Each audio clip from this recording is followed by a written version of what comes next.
Brace yourself, skoťátka. Přichází nechty a politika. Tak na zdraví. A zdraví. Nedělní speciál. Se dívá do kamery? Jak je to s díváním do kamery?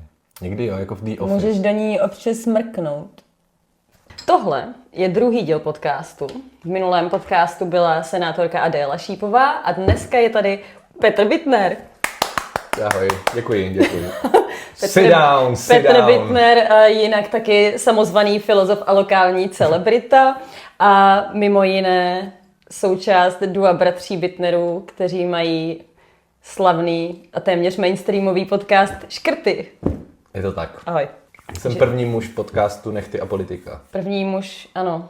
První muž. A bude tady hodně mužů. Bude tady hodně mužů. Plánuju tady hodně mužů, protože mužům dělat nechty mě baví.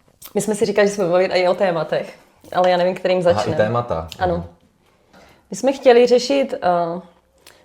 řešit ekonomickou situaci a daně, protože na to ses nominoval tím svým podcastem. Jo, no to se mi stává pořád, že jsme měli být tady na ekonomické věci, ale já tam prostě...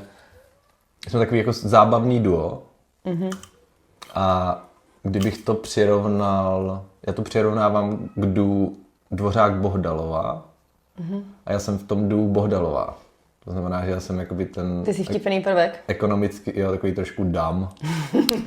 Já jsem se tě samozřejmě chtěla zeptat na daně a jejich výběr u nás v České republice, protože jsem se o to začala hodně zajímat a vlastně jsem to probírala i minule s Adélou trochu, protože mi to přijde jako důležitý téma, že si myslím, že se tady vybírají blbě daně. No to se vybírají blbě, no. Máme nepoměrně moc zdaněnou práci vůči kapitálu. Pod kapitálem si můžeme představit nejenom jako akcie a papíry, ale i nemovitosti a takovéhle věci. A my máme, jakoby, jsme hodně zaměřený na vlastnictví, a to včetně drobných vlastníků. To znamená, že se to pak všechno dotuje z daně z příjmu. To znamená, že lidi, co pracují, tak platí nepoměrně vysoký daně, aby utáhli ten stát. Zatímco lidi, co mají majetky, tak jsou spíš osvobození. Je to tak? Já jsem platila, každý rok platím daně z nemovitosti. No, a ty se teda plácneš přes kapsu. Ale vtipný na tom je, že můj byt tehdy, když jsem ho kupovala, tak stál 3,5 milionu a všichni říkali, tak to už je trošku přemrštěný, ne? To nemůžeš kupovat. Povol palec. Little they knew. A tak jsem ho koupila, protože prostě to byla taková situace. Teď to bolí? Teď to bolí, no. Hustý.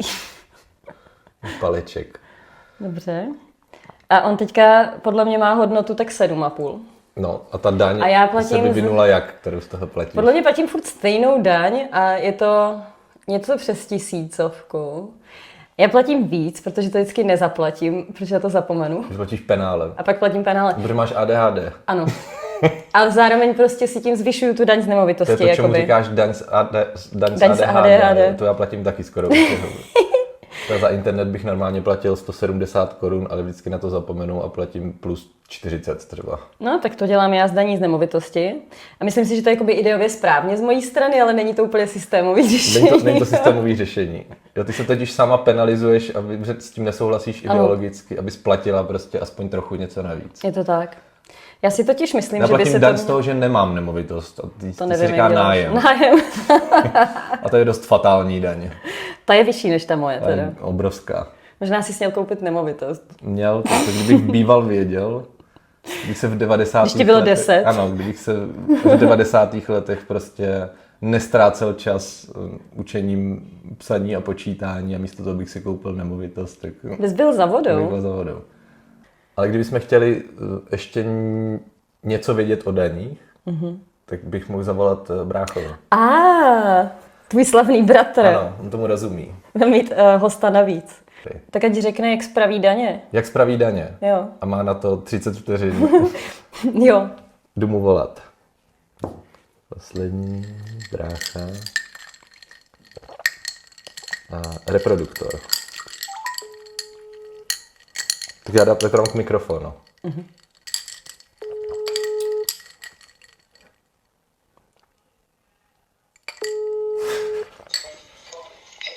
Zárce. Dobrý večer, tady Vladimír Čech.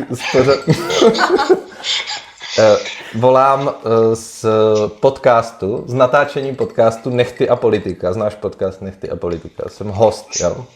Už jsem o něm slyšel. Ano, a jsem host v tuhle chvíli. A Jsem Veronika, host, okay. A ty už jsi taky teďka. Ahoj, hoste. Jo, Veronika tě taky zdraví. Otázka zní, bavíme se o daních, jo? Já jsem tady ze sebe vypotil, co jsem mohl, co jsi mě stihl naučit, prostě snad to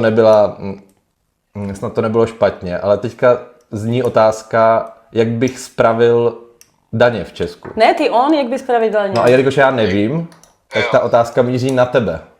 No, podle mě mi vyloženě nechce. Nebudeš mít... Dvě, z 50 na 50 už. Nemáš nekonečno možností. Máš nekonečno možností a musíš to vyřešit teď. My tady spoléháme Já jsem řekl, expertízu. že je hodně zdaněná práce oproti kapitálu v Česku. Jo, a to je podle mě asi to jediný, já to nebudu nějak asi hluboce rozvíjet, vzhledem k tomu, že mě stydne večeře, tak jako ano, a to ještě víc je to vidět u jako nízkopříjmové práce versus velmi vysokopříjmového nebo bohatého jako kapitálu. Ano. Kde prostě člověk s minimální mzdou, který jako aby přežil, tak vlastně potřebuje jako sociální stát, potřebuje nějaký prostě dávkovou pomoc třeba s bydlením, tak ten člověk odvádí každý měsíc asi 10 000 na daních, ale když máš, nevím, 3 bytový domy s luxusníma apartmánama v centru Prahy a prodáš je, tak odvedeš 0.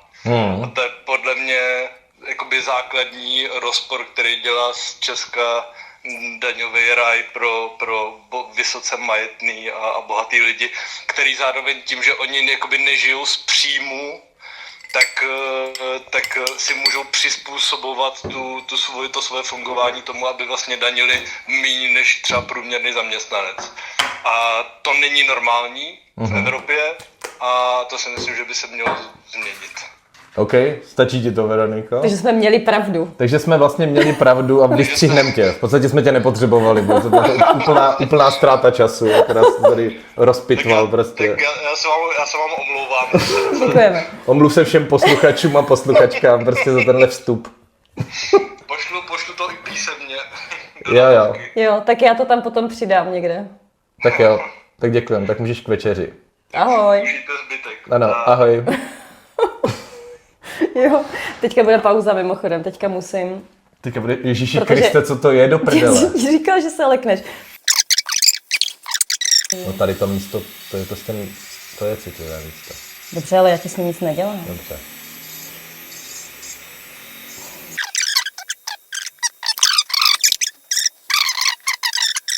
Co to děláš, prosím tě? Bojíš se? Ty to jdeš stříhat? Jo. Mohli jsme se bavit o Brně. My jsme se měli bavit o Brně, protože já tady žiju a ty tady kandiduješ a žiješ. To jo, ale co se dá říct o Brně? Já si myslím, jakoby, že Jak Brno... tady žiješ? Já jsem tady narodila, ale pak jsem byla v Londýně, takže... Jak dlouho jsi byla v Londýně? 4 roky. To znamená, že tady žiju 37 let asi, jo? Pane jo. Stý co? Já tady žiju 15 let. To je málo. No je to docela dost, už říkám třeba. Čeho jsi všiml? To je dobrý. Čeho jsi všiml na Brně za svých chabých 15 let? To uteklo jak voda, jsem se nestihl rozkoukat tady. Ještě furt neznám jména ulic, ale to souvisí s nějakou neurodivergencí. Ale podle mě třeba já neznám jména ulic, protože moc dobře znám Brno, a takže nemusím používat Jdeš ulice pocitově. k orientaci. Jo. Jo. A když se tě někdo zeptá, tak mu neporadíš. Ale to si myslím, že je normální. Dobře. A tak... Moje pocity z Brna jsou ambivalentní. Je to asi moje nejoblíbenější město český, jako k životu. Takže tady není moc na výběr. Není to prostě, ten půl není jako žádná velká tlačenice. Já jsem rok žil v Praze a když jsem se sem vracel, můj kamarád Petr Kupka, který je z Havířova, tak říká, vždycky, když vystoupím v Brně, tak se mě zmocní pocit neartikulovatelného štěstí.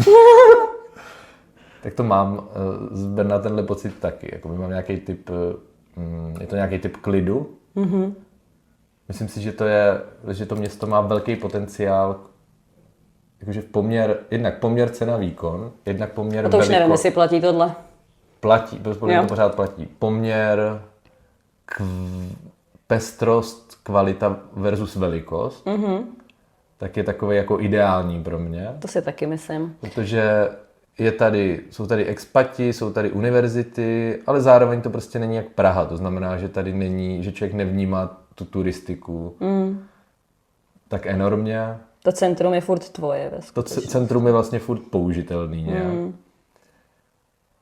Takže to má hlavně potenciál, no. Ale pak prostě to má nedostatky, protože to jde ruku v ruce s tím, že ta politika je od toho trošku odpojená. Bude na to možná napojená, akorát jiným způsobem, než bychom chtěli. Způsobem, no. Víš co, já říkám, to jak přijíždíš k Brnu a máš ten divný pocit štěstí. Pocit neartikulovatelného štěstí. Jakože, což je potřeba správně artikulovat. Jako já si myslím, že je Brno diagnóza. A že jakoby, když ji máš, tak zažíváš přesně tohle. A když ji nemáš, tak můžeš být zmatená. A nebo tady prostě nejseš. A nebo nechápeš Brňáky, nechápeš Brno a nevíš, proč tam ty lidi furt zůstávají. A oni to sami taky neví. Oni to taky sami neví, tak já jsem taky, mám teďka takový obdobíčko. Teď budu jezdit pilníkem po tvém nechtu. Jsi hodná, že vdycky jako avizuješ, co jdeš dělat, protože vidíš... Teď musí jemnější pilník. Nevidíš přes brýle můj strach v očích, ale cítíš ho. Víš to, proč máš brýle? Jo, protože to není jako, že bych byl celebrita. Což samozřejmě, ale jakoby... Ale jde to trochu ruku v ruce, co si budeme povídat. Ale je to zejména proto, že se cítím křehký. To chápu, tady ten pocit ohrožení, jako muž. Přijdu si ohrožený. Na nechtě. Ano, přijdu si ohrožený. Nechci, aby lidi viděli prostě děs, který máš, když taháš ty nástroje. Mám obecně křehčí období teďka, takový jako usebraný. Křehčí letní období. Ano, chystám se psychicky na live show po 2 měsících pro několik set lidí. Hustý. Jsem z toho, jsem nervózní z toho, že nejsem nervózní, jsem takovej spíš jako, že... Počkej, a je pro tebe jakoby náročnější live show živá před lidma, kde máš ale pár stovek lidí, to není moc. A nebo třeba, když jsi někde v médiích, kde nikdo není, ale reálně to může sledovat prostě... 10 000 lidí. Ano. Jsou to jiný typy zážitků. Myslím, že to, co děláme se škrtama, je jakoby stand-up. To znamená, že tam jsem nervózní na začátku, ale pak, když vidím, jak reagují lidi, tak je to spíš zábava. A navíc tam mám bratra, to je docela dost zásadní. I tady jsem mu musel volat. Taková berlička. Bratr je jediná opora v této složité době. Ano, přesně. Jsem ho brýle a bratr. Jan Bittner. Naše opora v tomto složitém létě. Ano, všude se pohybuju skrytý za sluneční brýle a s bratrem na telefonu. Do médií už mě nikdo nezve teď. A však jste byli v Dobrém ránu někdy, aha, to není tak dávno. Se škrtama, jo, to bylo dobrý. Tam byla ta výhoda, že jsme mohli sníst to jídlo potom, co tam vařilo v průběhu. No to chápu. Tady můžeš pít pití. No to je taky dobrý. Dobrý podcast to je. Je tady o mě postaráno. Tohle je nedělní verze tohoto podcastu. Nevím, který den to jakoby půjde ven, ale tohle je nedělní verze z drinky, protože my tady jakoby pracujeme v neděli. A to není... To by mělo být zakázaný. To by mělo být zakázaný i v pátek. Na to, že v neděli. Ano, pátek je den neoprávněné práce. Potřebujeme 4denní pracovní týden. My přeskakujeme z tématu na téma. Nevadí, jak dva idioti. Počkej, 4denní pracovní týden. A proto je pátek den neoprávněné práce. A já jsem reálně si všimla, že stejně nikdo nepracuje. Nebo jakoby lidi, kteří asi pracují někde v trošku prekarizovanějších pozicích. Když mě třeba jako asi pracujou. Jo, asi jo. Ale ty zase pracuješ tak jako náhodně, podle mě. No mně teda přijde, že pracuji pořád úplně. Jo, ale máš to tak rozfrcaný v těch dnech, kdo ví, kolik toho dáš jako nakonec. Ale třeba u nás v práci, jako v korporátu, není v pátek nikdo. Já teda ani nepřijdou ty lidi. No tak oni pracují z domu, že jo, to jako jde. Ale podle mě nikdo moc nepracuje. A myslím si, že to je taky tím, že jsou lidi regulérně přetížený, že to prostě nejde. A nemohlo by se prostě říct, že teda je 4denní pracovní týden? Viď? A podle mě by se nezměnilo vůbec nic. Akorát by byli všichni trochu víc happy, protože by nemuseli v pátek jakoby... Pracovat. jo. Tak to souhlasím. Protože ještě... Budu volit. Možná. Budeš mě volit? Jo, to zatím dobrý. Aperol, nechtíky, 4denní pracovní nižší týden. daně a 4denní pracovní týden. Ano.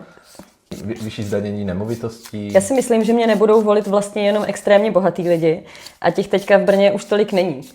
To se ví? No, já soudím podle nás. Už tady máš nějaký komerční spolupráce s nějakým výrobcem laků. Já myslím, že po téhle epizodě budu mít. Jo, to budu mít i já. Prosím o sponsoring. Nevím, To budu já, ozvěte se i mě, každopádně. Ozvěte se Petrovi a může mu někdo prosím dělat zadarmo manikúru. Je něco, co bys chtěl říct dnes? Co bych chtěl já říct? Nevím, no, mám dneska takovej trošku vyvanutý den, jak je ta neděle. Trošku mě dohnalo takový náročný dny. Můžeš si postěžovat. To mě můj terapeut dovolí jenom na 5 minut. Hej, to dělá mě taky. No, to dělá, máme stejnýho. Vlastně jsme tím otevřeli téma dostupnosti psychologické péče. Tak my jsme se k ní dostali. Úplně organicky. No, protože já jsem přece hledala terapeuta a ptala jsem se tebe a ty jsi mi nedal kontakt, protože máš nejspíš ADHD. Ano. Takže jsem mi ho prostě neposlal. Ještě jsem neměl klinické testy, ale... A já jsem pak potkala ale Matěje Holana. A Matěj Holan mi doporučil tohohle terapeuta a protože on má autismus a ne ADHD, tak měl uložený číslo, který mi hned dal. A to je to v podstatě, jakoby popisuješ fungování Brna. Vlastně jakoby... Tady se potácejí takový jako různě neurodivergentní Brno je jedinci. diagnoza. Ano. Ale měl jsem pravdu. Víš, co nemám rád v Brně? Co? Já strašně nemám rád takový ty jakoby happeningy, který dělají Game of FOMO, jak tam je takovej ten Ježiši, týpek. jo. I hate it so much. Jak běhají okolo orloje. Jo, nebo dělají táborák Zpívají na písničky. Svoboďáku. Teď opíkali buřty, že?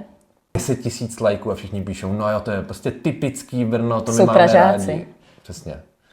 To je prostě cosplay Brna pro Pražáky. Myslíš, že sem jezdí Pražáci, aby se toho účastnili? Myslím, že to je klidně možný. Podle mě to pořádají Pražáci. Víš, co nesnáším na Brně ještě? No. Ale to mám teďka v poslední době úplně jako obsesi na to, že to nesnáším. A to jsou ty krabičky u semaforu, jak to musíš vždycky zmáčknout, abys mohl přejít. Ano. Když je to ale na křižovatce, která je jako ve tvaru X, takže ty auto tam stojí, protože jede druhý směr, ale chodci taky stojí, protože to nestihli zmáčknout včas. Další téma je... My jsme měli něco vymyšleného. Můžeme probrat, že bude senátorský rejv a co o tom asi tak řekneme. Že to je docela kulturní událost. Že to v Česku tolik neděje. Senátorské rejvy. Že prostě normalizuješ tady tu kulturu. To je Tam součást ten toho palec. brandingu. A tady ho můžu vyndat. Jo. Dochází Ale mi já drink. myslím, že bych si... jo. Tak já si odskočím pro led. S tím technem vyrostla přesně tahle kultura, založená na konsentu, ještě v době, kdy to slovo nikdo neznal. Ano. Consent, ohleduplnost, bezpečí, otevřenost, Respekt a respekt, odlišnostem. ano. Rovnost v jinakosti, Ano. Je to absolutní prostě, akceptování individuality. je to prostě takový safe space. Ano.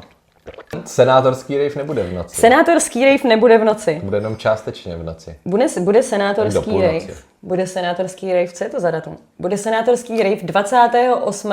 9. 28. 8. V pátek 28. srpna. 28. srpna v pátek na Flédě ve Spektrum baru. Ano. Bůkl to tento člověk. Ano. Využili jsme jeho Vypomohl sociální kapitál.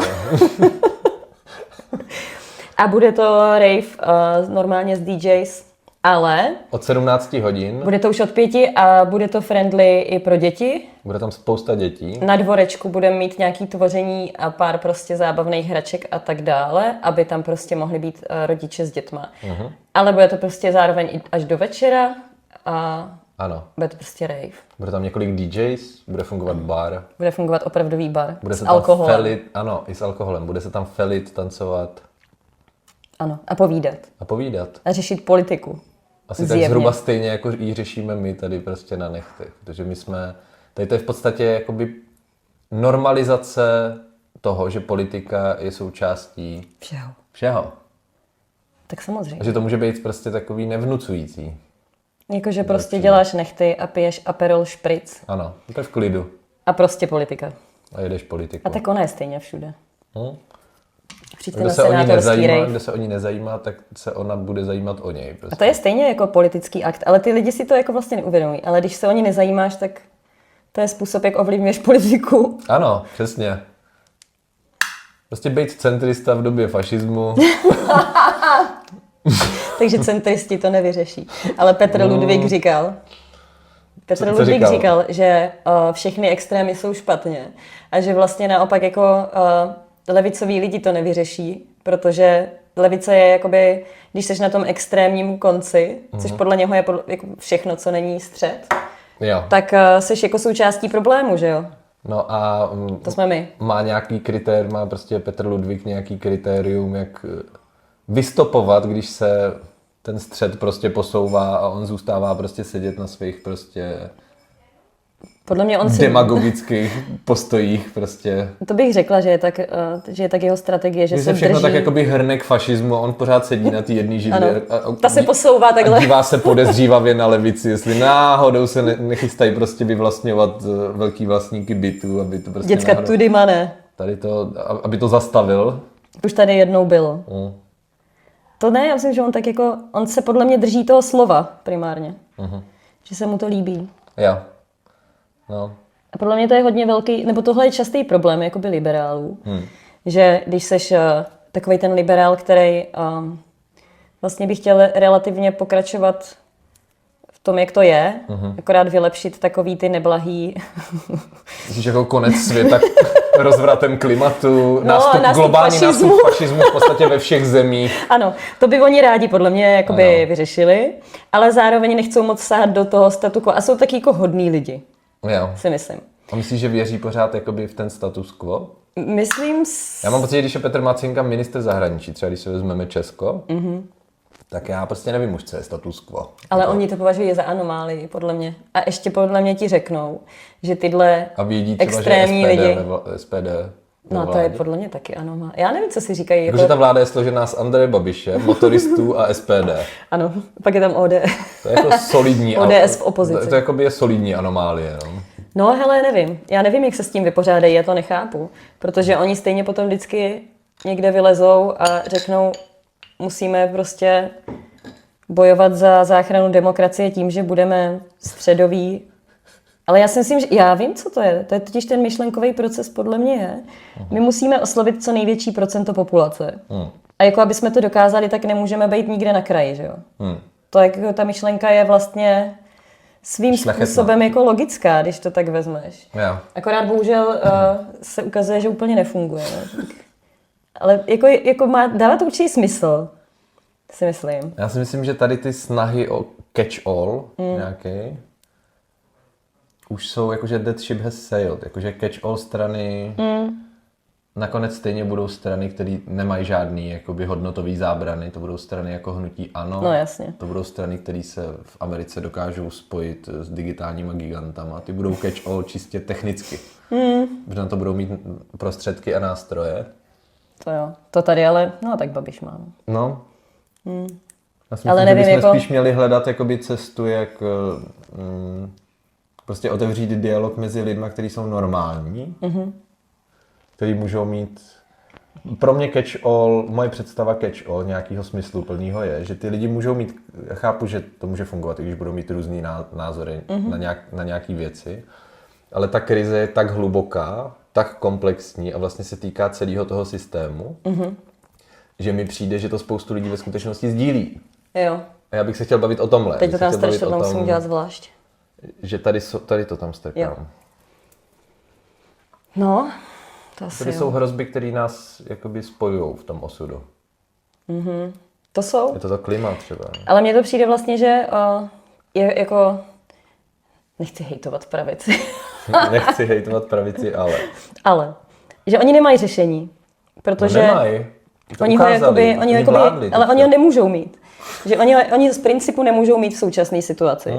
Protože prostě oni budou navázaní vždycky na ten biznis velký a vždycky mají tu svoji mantru, nebudeme zvyšovat daně a myslí tím primárně nebudeme zvyšovat daně tady těmhle hodně bohatým oligarchům. Což byl poslední krok té vlády. No jasně. A teďka vlastně ale v situaci, kdy ty velký rizika ve světě, nebo ty velký neštěstí, co se dějí a budou dít, tak jako jsou způsobený přesně biznisama tady těch oligarchů. Tak jsme se dostali trochu do slepé uličky. A vlastně v určitým smyslu ta levice by teďka měla být catch-all, že jo? No, jako... Prostě jako... Protože kdo jiný? Mimochodem, ale i ta vláda té pravice, i ta vláda té ODS, to byla přeci vláda, která zažila začátek války na Ukrajině. A oni museli aplikovat to, čemu Slavoj Žižek říká válečný komunismus. To znamená, že oni dělali jakoby etatistickou levicovou politiku na výdajích, protože to prostě nešlo jinak, protože to byla jedna z krizí, která prostě nedovolovala nic jiného. Tak to vyváželi tím, aby se vrátili k tomu, aby před volbama ukázali, že jsou pravice, že prostě odpustili daně z převodu akcí z ničeho nic těsně před volbama. Všechno je v pohodě. Všechno je v klidu, jsme zpátky. Jsme v pohodě, jsme opravdu pravice. Odpouštíme prostě placení daní boháčům, jsme zpátky, jsme ODS. Nebojte se o nás. Nebojte se.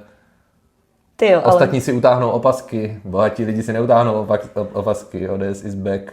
A to mi ale teda vysvětlí, protože jako když tohle vidíš, jako asi normální člověk, tak přece musíš být jako úplně mega nespokojený. A ty potom jdeš a volíš ty stejný lidi. A oni zase řeknou, utáhneme si opasky, prostě musíme držet vyrovnaný rozpočet, takže si všichni utáhneme opasky. No a musíme zachránit demokracii. Utáhneme si je jenom my, že jo? A někteří lidi prostě stále bohatnou. Já vůbec nechápu v skutečnosti, proč Andrej Babiš chodí furt do politiky. Protože za vlády ODS on vydělával nejvíc. Jsme chtěli řešit naději. Naděje je něco jiného než optimismus. Ty jsi optimista? Nejsem. Mně lidi říkají, že jsem pesimista, ale já si myslím, že jsem realista. Já si myslím, že to jsou takové jako povrchní kategorie, jako optimismus, pesimismus. Že to je takový, že podle mě klíčová je ta naděje. Protože protože optimismus zavírá oči před reálnejma. Myslíš, že naděje ne? Naděje ne. Naděje naopak vychází z toho, že jsou věci v hajzlu. A jakože to je primárně, musíš mít to pochopení tady tohle. To je dokonce úplně podmínka naděje. Abys mohl pocitovat naději, tak musíš vědět, že jsou věci v hajzlu. Ano, přesně tak. A tam teprve se rodí. Že jinak bys ji nepotřeboval. Ano. V tom bodě jsme my teďka.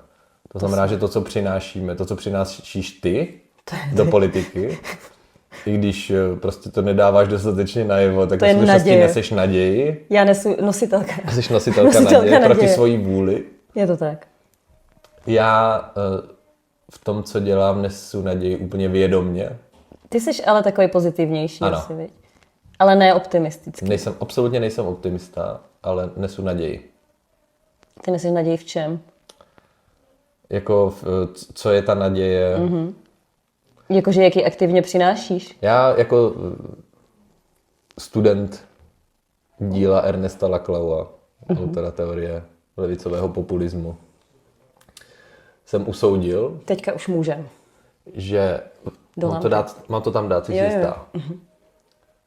Že pokud se můžou věci... Já nevím, jestli chci něco mezi tím dělat, já se teď budu soustředit na tohle. Dobře. A ty pokračuj. Pokud se můžou věci rapidně zhoršit, tak to znamená, že se můžou i rapidně zlepšit. Což je samozřejmě pravda.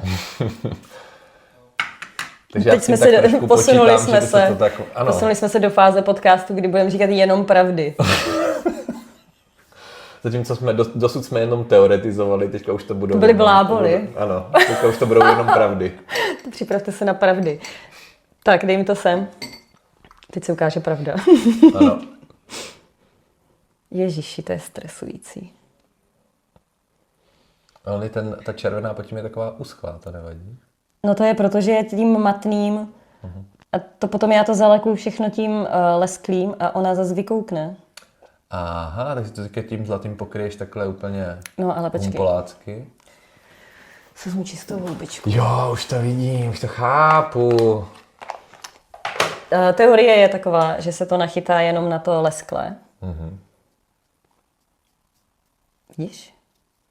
Teorie se proměňuje v praxi. Ano, dá se na to vymyslet nějaká analogie pro moderní levici.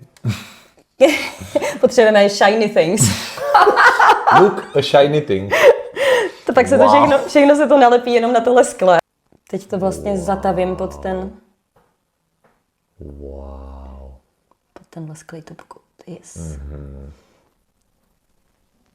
Top coat. Ano. Top 09 coat. Top 09 coat. Fandíme všem bez rozdílu. Teď to tam dej. Teď to sem dávám. You sure? Jo. Teď už je všechno bezpečný. To vypadá docela dobře, víš co? To trošku vypadá jak tygří. Dej to sem. Tygří mast. Tygří pruhy. Myslíš, že jsme zamluvili naději, nebo jsme dokončili naději? Myslím, že jsme ji dokončili. Dokončili jsme naději? Naděje je důležitá, my dva ji neseme. My dva neseme naději. Ano. Já jako člověk, kterýmu lidi říkají, že je strašný pesimista, což není pravda. Což není pravda. Tak nesu naději. Ano. Nebo tak můžou tě klidně vnímat jako pesimistu, ale ve skutečnosti ty jenom upozorňuješ na věci, co jsou reálně průser. Ale já bych ji chtěla řešit. Ano. Vlastně mi přijde, že ta optimistická jako pasivita, to je jako ten problém, že jo, kvůli kterému se ty špatné věci potom stanou. Ano. My potřebujeme, jakoby veškerá nadějeplná politika, veškerá nadějeplná akce musí začít tím, že učiní transparentníma všechny průsery, kterým teďka čelíme. Ale neznamená to, že je situace beznadějná. To není, no. Ale je hodně blbá. No, může být hodně blbá, čím horší bude, tím silněji bude vystupovat naděje. A na naději je dobrý to, že spojuje lidi. To je pravda. Jenom tím, že existuje, tak jakoby otevírá možnost nějaký budoucnosti a na ní a to lidi přitahuje. To sebou nese lásku, to sebou nese prostě komunitu. A to si myslím, že je mega důležitý. Ano. Ale je pravda, že prostě když se člověk aktivně jako zapojuje do něčeho, tak buduje tu komunitu omylem skoro. Úplně ani neví jak. Prostě to tam vzniká. Teď ti to zapiluju. Aha. A už je to všechno za... Jo. Už je to hotový. Teď jsou normálně už safe. Wow. Já to budu hnedka někam ukázat. Mámě. Mami! Povol to. Mami, podívej, co mám. A máma, no jo. Ty jsi byl vždycky takový dobrý ozvláštění. Ty jsi byl vždycky takový zpestření pro naši rodinu. Pošli mi fotku, já si ji vystavím na ledničku. Tak tenhle ne, protože to děláš nějaký záznam... Povol to. Záznam jakoby hotových svých produktů do nějaké, že bys to měla vyfocený a polepený. Hej, já mám Instagram normálně na to. Nechtový Instagram. Povol to. A tam fotíš ty výsledky. Jo, ale jenom když si vzpomenu a když mě to baví. Tak se všim. Je to tak. Nemám tu motivaci. Možná, kdybych z toho chtěla udělat biznis a někdo by mi řekl, že to dává smysl a potom bych měla pocit, že se tomu musím věnovat, tak bych se to asi jako věnovala. A jak získáváte motivaci vy, přátelé? Napište nám do komentářů. Stresem a urgencí, nebo jste normální? Jsou to nějací normální lidé.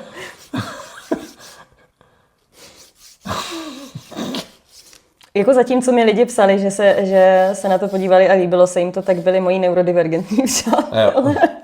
Takže to je vlastně, takže to je trochu neurodivergentní pořad. Možná je to neurodivergentní pořad. Třeba jednou pronikneme mezi normální populaci. Nechty a autismus. Nechty a autismus. Potřebujeme více autistů v politice. To je pravda. To souvisí s teorií, že to je poslední naše naděje. Jsou neurodivergentní lidi. Spojení neurodivergentních lidí. Pocká. Co to tam dáváš? Jo, to už je jenom péče. Toto je péče. To je péče. Péče to je další důležitá věc. To je téma kruhu. Kterou společnost, ano, téma hnutí, se který kandiduješ. Téma hnutí kruh. My potřebujeme péči, proto já tady dělám nechty zbloudilým mužům v krizi středního věku. Tak já to tady ukončuju, protože máme hotové nechty. Podcast. Sundáš si brýle, jakože? Můžeš se rozloučit s publikem. Ano, já se mám rozloučit. No tak ty jsi slavný. Tak přátelé, poslouchejte podcast Škrty, poslouchejte podcast Nechty a politika řekněte o tom, obou podcastech řekněte dalším lidem. To je vlastně takovým bare minimum, co byste mohli udělat pro revoluci. Ve jménu revoluce. To je asi všechno. To je asi všechno. Ty se taky nějak rozloučíš. Jo. Mohla bys mi poděkovat, že jsem přišel. Tak se mějte krásně. Tobě děkuju, že jsi přišel. Anytime. Doufám, že se vrátíš na další sadu nechtů. Ano, na předělání. Tak jo. Jak to začne slejzat. Tak čau. Tak jo. Ahoj.